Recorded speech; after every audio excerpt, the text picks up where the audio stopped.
The contents of this broadcast should be considered personal opinion of a non-professional. Seek advice from multiple qualified sources prior to making any retirement or financial decisions.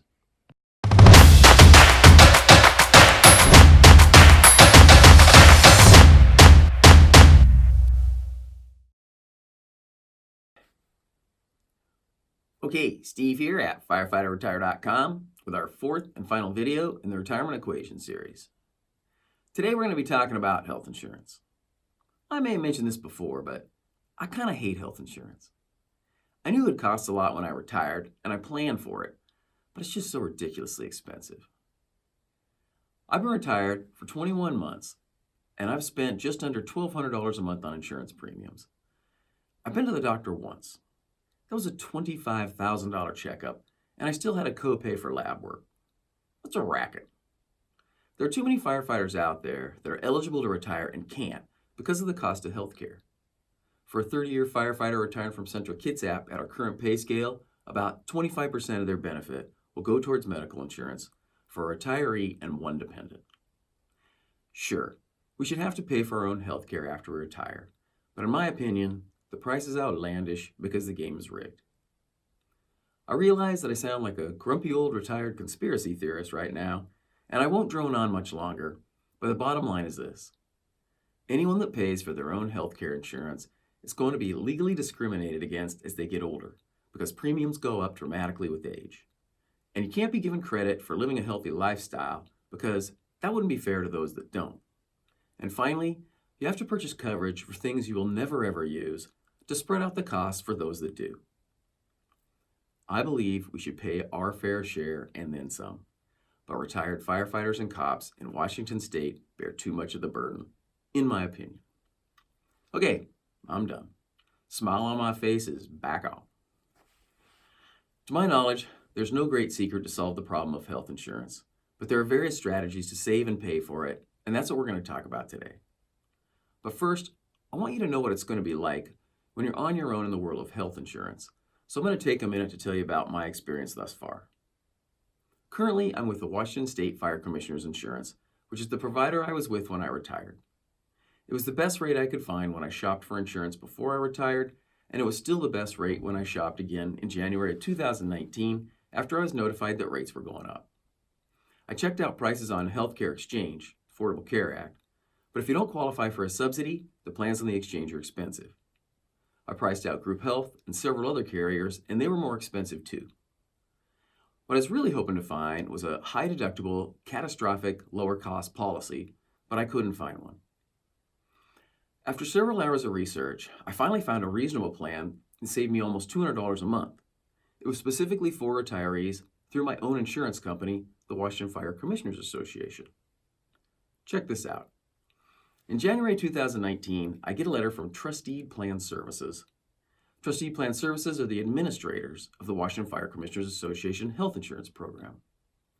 This letter stated that my rates are going from $1,194 a month to $1,372 a month, a $178 increase. Accompanying the letter was a rate sheet for 4 other plans in case I wanted to switch during this open enrollment period. I didn't think I could actually switch to one of these other plans because I knew CK Fire doesn't use them, but some of them were less expensive, so I called the gal from Trustee Plans that sent me the letter.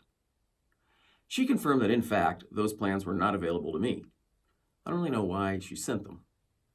I asked her specifically if there were any less expensive options that she knew of, and she said no. This is when I researched every healthcare alternative under the sun. I even called Washington Fire Commissioners Association directly just to make sure there wasn't something I missed. But the very nice lady on the phone said the same thing that everyone else did. Sorry, you have no other options. This is where it gets interesting. I'm in a bar, talking to my friend Henry, who's planning his retirement. And Henry says, I heard the Washington Fire Commissioners Association has a plan specifically for retirees. I assured Henry that I have left no stone unturned and that nothing of the sort exists. The next day, just to make sure, I called back the gal I spoke with at Washington Fire Commissioners. She wasn't in, so I left her a message saying, sorry to bother you again, but I heard this rumor that we have a retiree option, and I just want to confirm it's not true. She emailed me back with the retiree option plan, which was $1,185 a month, even less than I was paying before the rate increase.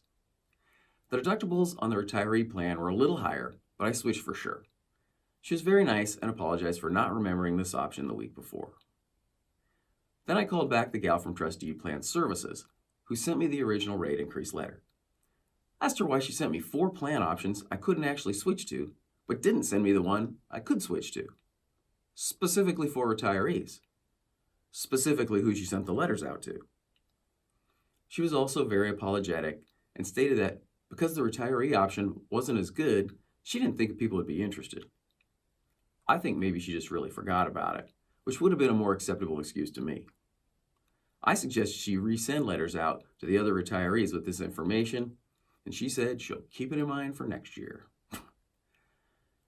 This retiree plan had actually been available to me since the day I retired. Knowing about it would have saved me over $3,500. All the people I dealt with in this scenario were very nice, and I don't think they're incompetent. But I also don't think they deal with retirees very often, so we're not really on their radar. The reason I took the time to tell you this story is to emphasize the importance of being your own advocate and consistently researching your options. My hope is that we'll get better at helping each other out by sharing information and advocating for ourselves as a group.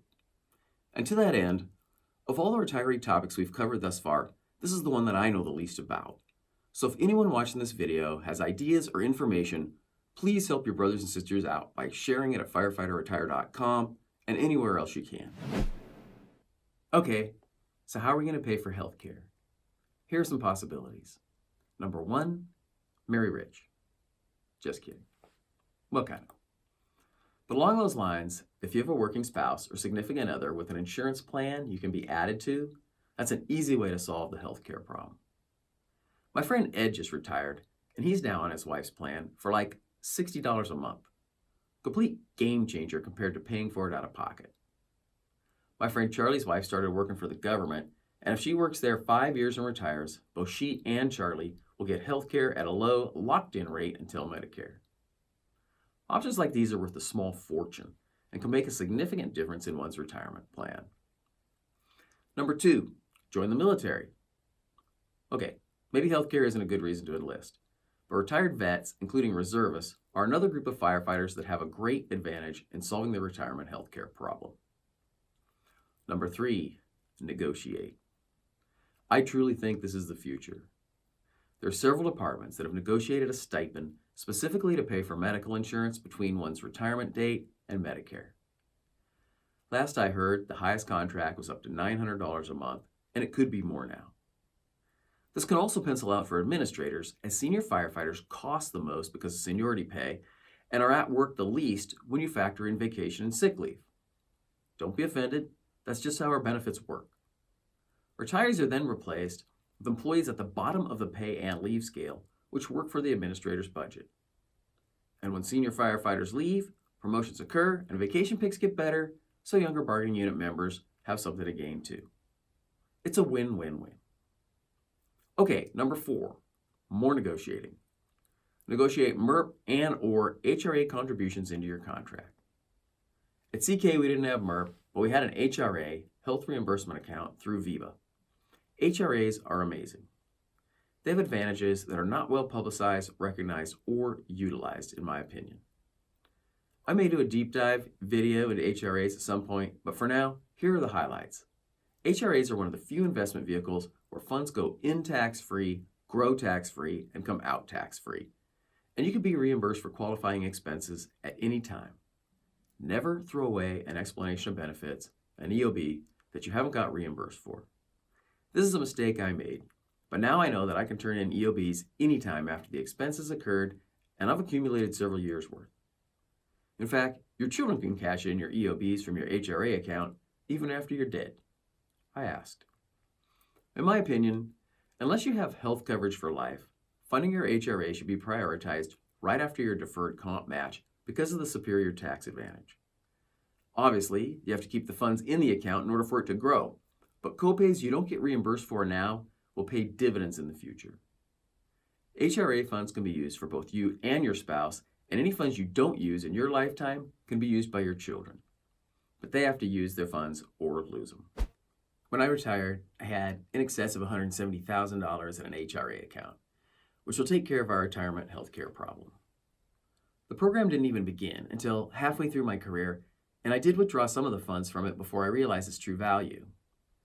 I'm not super comfortable sharing that figure because it feels a little braggy, but I think it's important for people to see that compounding really works, and that any of you can do this with relatively little pain if you have enough time left in your career and similar options in your contract. Okay, the fifth and final way I know of to fund health insurance in retirement is by banking sick leave and vacation hours. At CK Fire, under the current contract, a 30-year firefighter can accrue $55,339 in sick leave and vacation buyback if they max out their accounts. If they put those funds in an HRA account, they'll never pay taxes on them. If they do take the money in cash, it's all taxable income on top of their other earned income for that year. What does that mean? It means they'll probably give 22% of it to Uncle Sam, depending on their tax bracket. Ugh. At my current premium rate, $55,339, making 7%, would pay for 4.6 years of health insurance for me and my wife. Not bad for banking a shift or two of leave here and there. For CK firefighters, to calculate your maximum cash out figure under our current contract, multiply your hourly rate times 705 for sick leave hours and 768 for vacation. Okay, that's it for tips and tricks that I know of to pay for healthcare. We'll cover a few more things today and then I'll let you go. One more decision you'll have to make regarding healthcare is what to do about dental and vision. The choice will be to pay for insurance or pay out of pocket, and you'll have to price out each option. Insurance didn't pencil out for us, but when I sat down with my dentist to find out how much preventative care maintenance would cost, they offered me a small discount for paying by cash or check. You might check it out. When I was researching healthcare, I discovered an inexpensive alternative to insurance that I don't necessarily recommend, but I think you should know about. And if you want to investigate it further, you can Google it. Again, it's not insurance, but an alternative called health cost sharing or health care sharing. It's definitely out of the box, but it's been around for a while. Basically, healthcare sharing is when groups of people pool their funds together to pay for their medical needs. Sound vaguely familiar? These groups are usually faith-based, and you have to attest to some sort of belief system. They often don't pay for pre-existing conditions, have things they don't pay for at all, like drug rehab, and they have strict rules about how and when to get care, like don't go to the ER for something stupid, things like that. The biggest deal breaker for me on the plan I looked into was that it had $1 million lifetime limit and a lower limit per incident.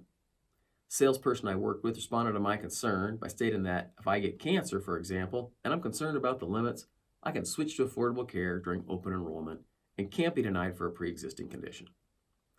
The plan I looked at was about half as much as my current insurance plan. If you check into it, know the risks and make sure you read the fine print. Again, I didn't sign up, but I'm keeping an eye on this program. So that'll wrap it up for healthcare. For those of you close to retirement, you'll need to shop for insurance if you haven't already done so. And when you know your healthcare expense, you can recalculate your retirement numbers. For those of you that are further out from retirement, hope this has given you some planning ideas and will help your cost projections too. This concludes our 4-part series on the retirement equation. As I said in the introduction video, my hope for this website is to become a place for us to share knowledge and information. So if you're a firefighter or in law enforcement and you have comments, questions, or answers, please join in at firefighterretire.com. This is Steve, signing off. Take care and retire well. Bye.